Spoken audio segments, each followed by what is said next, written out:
తిరిగి ఇంటికి వస్తూ ఉన్నాడు చిన్ని కుమారుడు.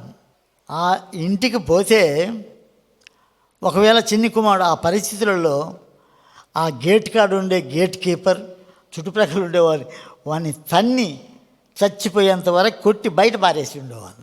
కానీ వాడు తప్పిపోయినప్పటి నుండి తండ్రి మేడ మీద నుండి చూస్తూ ఉన్నాడు. నా తప్పిపోయిన కుమారుడు, నా చిన్ని కుమారుడు, పాపంలో పడిన నా కుమారుడు ఎప్పుడు వస్తాడో.